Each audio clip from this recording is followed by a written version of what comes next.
اب سوال پیدا ہوتا ہے کہ ایک واقعہ ہو رہا ہے، اس واقعہ کے درمیان صحابہ کرام اس کا یہ حلیہ کیوں بیان کر رہے ہیں؟ اس حلیے کا کیا تعلق ہے نفس مضمون کے ساتھ؟ بڑا تعلق ہے۔ وہ مکتب محمدی کے شاگرد ہیں، حضور کے پڑھے ہوئے، وہ آقا علیہ السلام کے تلامذہ ہیں صحابہ، انہیں معلوم ہے کیا۔ جب انہوں نے فرمایا سر منڈا ہوا تھا، داڑھی بڑی گھنی تھی، گال ابھرے ہوئے تھے، آنکھیں دسی ہوئی تھیں، پیشانی ابھری ہوئی تھی، پنڈلی تک چادر اٹھی ہوئی تھی، یہ بتا کر بتانا یہ چاہتے تھے کہ جو ظاہری احکام شریعت ہیں اور جو ظاہری وضع قطع ہے ان میں بڑا سخت تھا شریعت پر عمل پیرا، احکام شریعت کے ظاہر پر عمل کرنے میں بڑا سخت تھا، کوئی کمی نہ تھی۔ یہ بات سمجھیں۔ حضرت ابو سعید خدری رضی اللہ تعالیٰ عنہ اور دیگر صحابہ حلیہ بیان کر کے ہمیں پہچان کروا رہے ہیں کہ وہ شخص جس نے بارگاہ نبوت میں بے ادبی کی اور پشت کر کے چلا اور گستاخی کی، سن لو کہ ظاہر احکام شریعت میں بڑا سخت تھا، متشدد تھا، کوئی کمی نہ تھی، لچک نہ تھی، پختہ تھا۔ وہ یہ بتا رہے ہیں، ان کی بات ہو گئی۔ اب اس کے بعد آقا علیہ السلام فرماتے ہیں اس کو دیکھو، آقا علیہ السلام نے فرمایا کہ اس کی پشت میں سے، اس کی نسل میں سے اس کے پیروکار پیدا ہوں گے اور آخری زمانہ میں پیدا ہوں گے، آخری زمانے میں پیدا ہوں گے، اس کو پہچان لو۔ اور صحابہ ایک سامنے کون بیٹھے ہیں؟ بولیے، دوسری تیسری چوتھی صدی کے لوگ بیٹھے ہیں، 14ویں اور 15ویں صدی کے لوگ سامعین بیٹھے ہیں، یا صحابہ کرام بیٹھے ہیں؟ کون بیٹھے ہیں؟ صحابہ کرام۔ ان سے فرما رہے ہیں اتنی نمازیں پڑھیں گے وہ اس کے پیروکار کہ تمہیں اپنی نمازیں ان کی نمازوں کے مقابلے میں کم نظر آئیں گی، اتنے روزے رکھیں گے، عمل کی بات کر رہا ہوں۔ یہ ایک فکر ہے، فتنہ ہے کہ عمل کی بات کرنی چاہیے، عمل کی بات، عمل پر زور دیا جائے، عمل کی ضرورت ہے،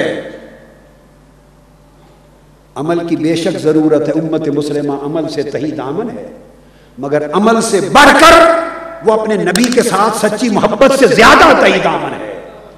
محبت جگائی جائے اور عمل پر لایا جائے، دونوں کو یکجا کیا جائے، نہ عمل کی اہمیت سے محبت کی نفی کی جائے، نہ محبت کی بات کر کے عمل کی نفی کی جائے۔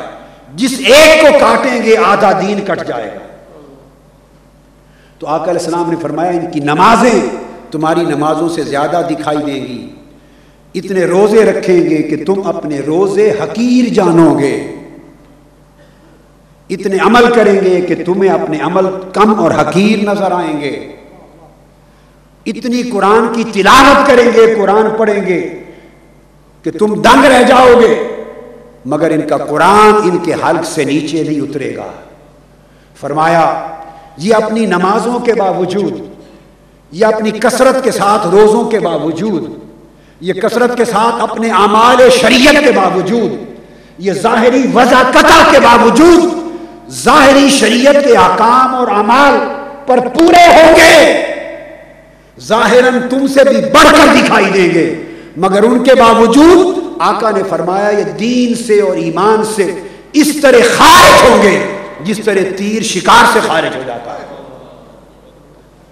اب یہاں کراچی والوں، پاکستان والوں اور عالم اسلام کے وہ تمام سامعین و ناظرین جو کہ میری بات سن رہے ہیں اور جن تک پہنچتی رہے گی، میرا ایک سوال ہے، جواب دو۔ آقا علیہ السلام نے فرمایا وہ ایمان سے اس طرح خارج ہوں گے جس طرح تیر شکار سے خارج ہو جاتا ہے اور خون کا قطرہ بھی اس کے سر پہ نہیں لگتا۔ اب بتائیے ایمان سے اسے کس شے نے خارج کیا؟ عمل کی کثرت تو موجود تھی، احکام شریعت کی پابندی تو موجود تھی، نماز بھی تھی، روزہ بھی تھا، حج اور زکوٰۃ بھی تھا، عمل بھی تھا، قرآن کی تلاوت بھی تھی، داڑھی بھی تھی، چادر بھی تہبند بھی اونچا تھا، سر بھی منا رکھا تھا، ظاہری وضع قطع اعمال عمل شریعت کا اتنا زیادہ تھا، کہ آقا علیہ السلام نے فرمایا صحابہ کرام کو کہ تم بھی اپنے عمل ان سے کم سمجھو گے. عمل اتنے تھے مگر اتنی عمل کی کثرت بھی اسے ایمان سے خارج ہونے سے بچا نہ سکی. اس کی نمازیں پڑھنا اسے ایمان سے خارج ہونے سے بچا نہ سکا. اس کے روزے اسے دین سے خارج ہونے سے بچا نہ سکے. قرآن مجید کی تلاوت اسے دین سے خارج ہونے سے بچا نہ سکی. اس کی ظاہری وضاحت شریعت کے احکام کی اسے دین سے خارج ہونے سے بتا نہ سکی. ارے ظاہر میں سارے عمل اور صورت تو شریعت کی تھی، تو سوال ہے ان ساری حفاظتی تدابیر کے ہوتے ہوئے وہ دین اور ایمان سے خارج کیوں ہو گیا؟ کس شے میں اس کے نماز، روزے، حج، زکوٰۃ اور عمل اور تلاوت قرآن کے ہونے کے باوجود کس شے نے اسے دین اور ایمان سے خارج کر دیا؟ اللہ کی عزت کی قسم، بخاری، مسلم، ابو داؤد، ترمذی، نسائی، ابن ماجہ، کل 60 کتب حدیث کی اٹھا کے دیکھ لیں، ایمان، نماز، روزہ، حج، زکوٰۃ، عمل، تلاوت قرآن، احکام شریعت کی کثرت کے باوجود ایک شے، صرف ایک، جس نے اسے دین اور ایمان سے خارج کر دیا، وہ مصطفیٰ کی بے ادبی تھی.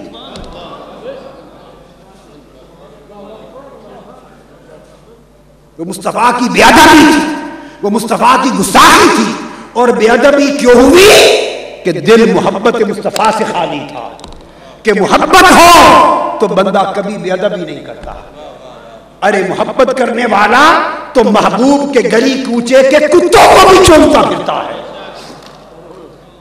کوئے سگ بوسیدہ مجنو خلق گفتہ اینچ بود، گفت گاہے گاہے ہی در کوئے لیلا رفتہ بود. یہ ایک گوشہ. اب دوسرا پہلو محبت کا. اب دوسری حدیث جو میں سنا رہا ہوں وہ پھر صحیح بخاری کی حدیث اور حدیث صحیح.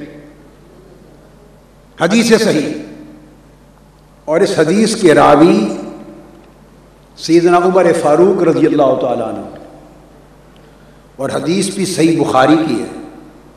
اور سیدنا فاروق اعظم روایت کرتے. اب ایک رخ دیکھ لیا نا آپ نے کہ اعمال کی کثرت تھی اور محبت میں کمی تھی تو دین اور ایمان سے خارج ہو گیا. اب اس کا دوسرا رخ بتاتا ہوں کہ اعمال میں کمی تھی مگر محبت سے دل بھرا تھا. اب اس کا رزلٹ بھی دیکھ لیجئے.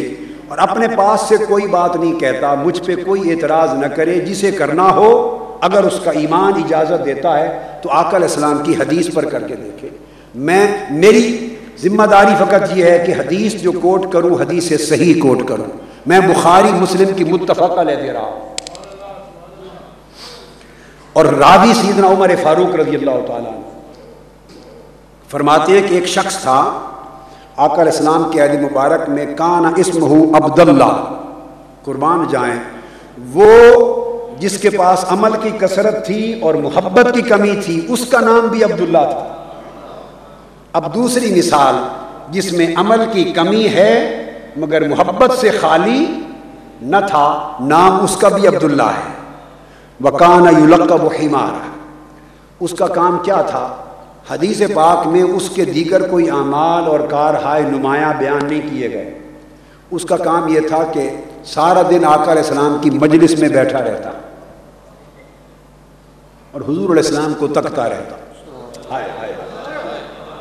مجلس میں بیٹھتا، تکتا، وہ دیکھتا کہ جو آتا ہے ہر کوئی اپنے دکھڑے سناتا ہے آقا علیہ السلام کو. کہتا ہے یا رسول اللہ میری غربت ہے، کھانے کا کچھ نہیں، کرم فرما دیجئے. تو حضور اس کا غم سنتے ہیں.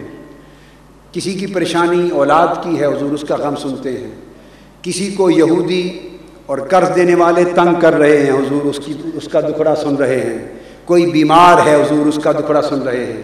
کوئی پریشان حال ہے. سارا دن وہ دیکھتا کہ جو آتا ہے اپنے دکھ سناتا ہے اور آقا علیہ السلام ہر ایک کا دکھ سنتے اور دکھ بانٹتے. پھر بقیہ امت کی اصلاح، رشد و ہدایت کے لیے اپنا درد کرتے اور خطاب فرماتے، ہدایت دیتے، واعظ کرتے. صبح سے شام تک آقا علیہ السلام امت کا بوجھ اٹھاتے.